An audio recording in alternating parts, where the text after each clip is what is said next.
Greetings, ladies and melogents, and welcome to this latest narration of the web series The Nature of Predators. If you are new to the series, there is a playlist listed down below in the description. And as always, I hope that you enjoy. Chapter 166. Memory transcription subject, Onzo, Yodel Technical Specialist. Date, Standardized Human Time, March 24th, 2137. After my wishing for the Colchians to face steep retribution for everything they'd done to Liane, it turned out that there was no need to prompt humanity to begin bombing. The Dirty and Shield had been eager to obliterate anything housing life on Carter's surface. Watching the settlement vanish beneath a fiery glow, visible from space, did nothing to temper my rage. It didn't give me back my 20 years of existence spent in a neurochemical haze. Because I had predator disease. The Terran seemed no more pleased than I was, and Sovlin's face showed a mixture of horror and concern. Chewing on his reaction for a few seconds, I believe the old Gojid was worried about how the humans would respond to the Dirtians' bombing endeavor. Tyler had spelled out the UN's intentions to end the cycle of violence, and not to become like other murderous factions in our neck of the galaxy. I respected the Terrans enough to heed their direction without the Earthlings' arrival. Lern would still be overrun by Federation colonizers today. In my heart, it felt like the Colchians needed to pay for the millions, billions of lives they genocided through their tenure. Yet the coldness gripped me as I realized how easy it was to kill an entire populace. This is what it means to wipe the Feds out once and for all. The reality I'd wished I could bring about. When Tyler said I think life means something, he wasn't wrong. This feels no better than watching them all they did to us. The Dirtian ships veered away from the surface, knowing the life-facilitating habitats weren't able to withstand a dose of antimatter. As if never gone astray, the birds rejoined the Terran and Sapien Coalition forces in cleaning up the lost Colchians in the system. I forwarded a final target for us to pick off in the fog, still reeling from the suddenness of the bombing. My concerns regarding the Dirtian had been about how effective they'd be in the thick of combat, but now I was worried about how much they'd lash out due to their cornered animal mentality.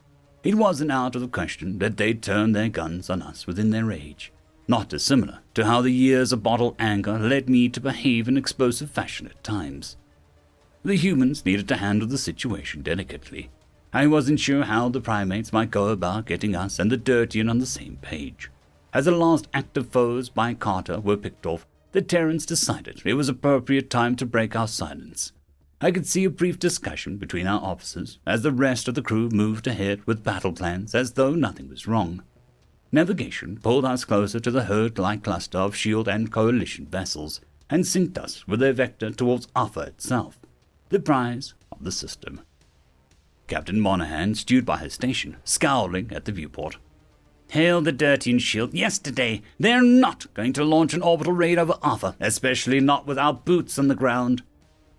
If I may, sir, I began, swiveling my ears towards Tyler. The Sapien Coalition doesn't seem to have any objections over what the Dirtian did to Kato. Your allies, won't challenge you, but they think that bombing was justified. The blonde human pursed his lips. We know they're angry about the entire lives and societies being a lie. I know that you're angry about them stomping out the Yodel spirit for decades, but those people had nothing to do with that, and that's the damn straight fact. I know, it kind of hit me, that everyone down there was just dead in an instant, even if the Colchians deserve it. It's terrifying to be the arbiters of which civilization live, and which ones die. Humans don't want to set that precedent of who you choose not to save. When you stop believing your enemies are people, that's what opens doors to monstrous acts, Carlos agreed.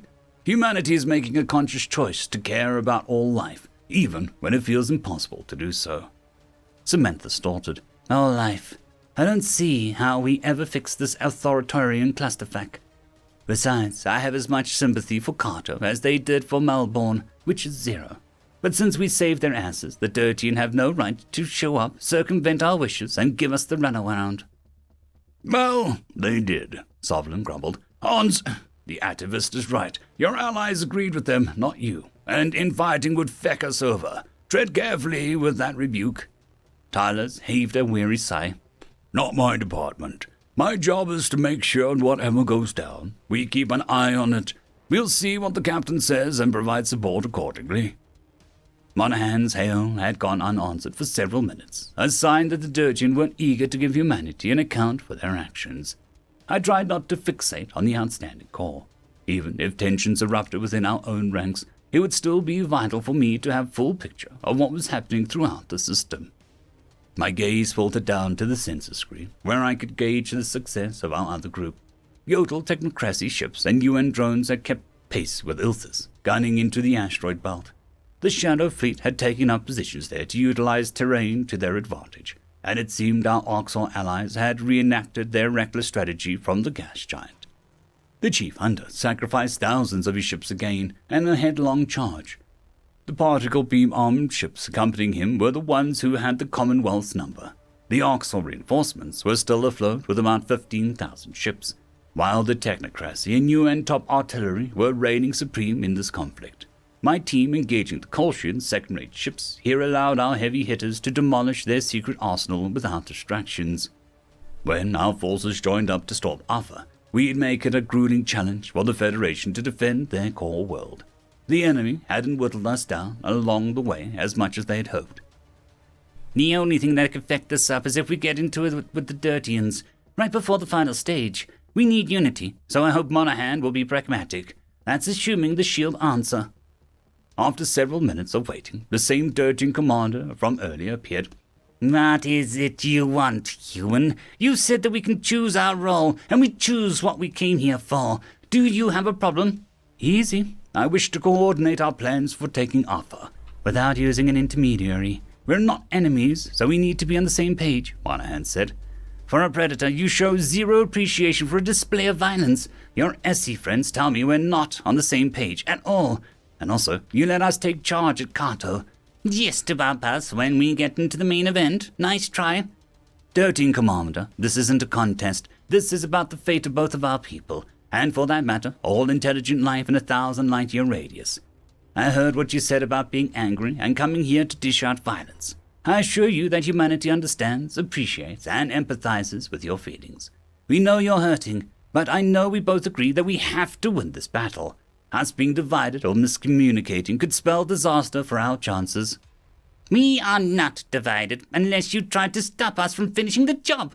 If you truly grasped how we feel about the billions of our own lying dead, there would be nothing to talk about. Don't pretend that you aren't about to plead for us not to bomb those soulless bastards. I am pleading for you to stay your explosives long enough for us to have a mutual discussion on what to do with Alpha. And, most importantly, for humanity to head to the surface and gather information to ensure the Kolshians become a non-factor in the galaxy. Please, listen to my next words. We know very little about the Shadow Caste. We want to know their motives for starting this entire cycle of hatred, so we can have a closure for Earth. If you're truly grateful for our help in saving Kalqua, you'll let us have that. The Dirtian speak parted in confusion. You go to all the trouble of landing, risking human lives, and merely delaying what we plan to do for information on why they did it. It is beyond the why. The practical reason is one I think you'll agree with. Our lack of information on the Shadow Caste means that we have no idea where they hid. It could be another planet far off, perhaps even in a system belonging to you or one of your allies. It could be under the very oceans of Alpha, like the archives were. If we don't find out the truth, those bombs could miss the people who are undeniably responsible for what was done to you. We succeed by doing this by the book, and without letting our emotions cloud our judgment. Trust us to be predators, and hunt every Kolshian's conspirator down.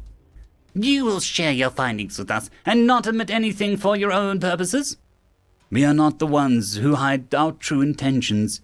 I see no reason that we can't work in harmony, to dig up any other dirty secrets the Kolshians might have that will threaten us all. What do you say? The grey avian was silent for a long, brooding seconds. Assuming that you can get unequivocal command of Alpha, I'll have my fleet hold their fire. If things go astray or it looks like we might be losing the fight, we're glassing as many cities on that blighted rock as we can.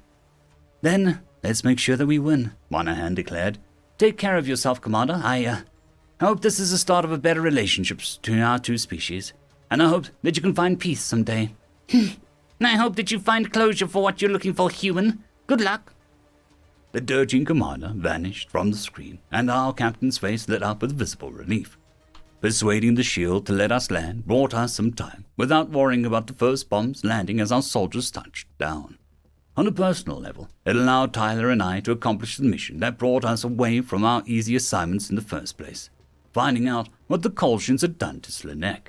Perhaps that mystery would overlap with the broad answers the United Nations was seeking out. Even when I felt certain that office glassing was the optimal outcome, I'd wanted to help my best friend first. With a temporary solution to our internal disagreements that eliminated one hurdle to taking the Kolshian homeworld, I tried to wipe what happened to Kato out of my mind and focus on what was ahead of us. The entirety of the Terran's efforts since first contact led us to this moment. The Dirtian Shield and the Sapien Coalition fanned out, while we maneuvered to the heart of the formation. Meanwhile, Yodel Technocracy, Terran drones, and Arxel allies took up angles from opposite headings. Our collection of ships was forming a net that encircled Alpha, merging into a cohesive unit that would swallow the planet's defenses from all sides. I pivoted our viewpoint onto a luscious world, a series of faint violets and greens dotting the continents from native vegetation. City lights were more prolific on Alpha's form than the electric glimmers on Kato, while the oceans were unbroken swaths of blue. I couldn't rule out the possibility that the Shadow Fleet planted its cities beneath the waves, where no one would ever look. The Kolshians' Ictalan ancestors had aquatic origins, and, as the Thafki proved, species who were drawn to the water never truly lost that edge. Whatever secrets were hiding down there, we needed to steamroll the hundreds of thousands of Commonwealth ships above it to find them. Now was not the time for any missteps. Tyler cleared his throat. You see the planetary defenses on the lunar satellite. Those are going to prevent us from getting close enough to Alpha for a landing or an airdrop. Then they're going to be a massive problem for our ships. It'll be a bloodbath to get a clean angle to take them all out from above, 'cause they got a feck ton of outposts. We understand from the crew briefing, I replied, Secretary General Zhao's drawn comparisons to Normandy on an amphibious assault where, according to my research, one coalition stormed the desired target's beaches to take them over. We want to overrun the Kolshians' planetary defenses and claim them for ourselves. Yes, precisely. If we can turn their own powerful lasers and ground-based artillery on the Shadow Fleet, it'll give us a massive boost. As an officer of the ship, I have no intention of volunteering for this mission. Infantry and the security personnel have been assigned from our vessel, and many others. But if anyone does feel like their skill set fits the job like this, I'm giving you the opportunity to join the landing party in the hangar bay. Feck no, sir. I'm staying with you. Good. After the boarding incident, you're sticking with me whether you want it or not. That prompt was mainly directed at Harris and Romero. Samantha narrowed her eyes.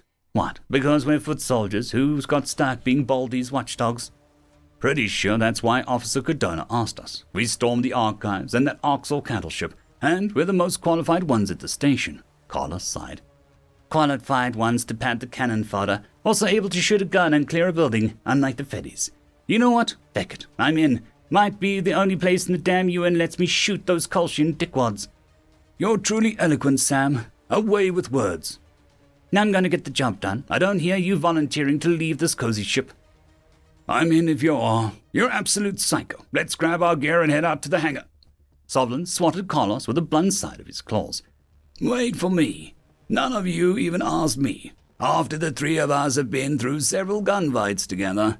Whoa, I'm not sure that's a good idea, Tyler protested. Are you sure? It involves a space drop, jumping out of the ship. Also a jump where you'll be far back enough to need to use jet thrusters till you're within lunar gravity range.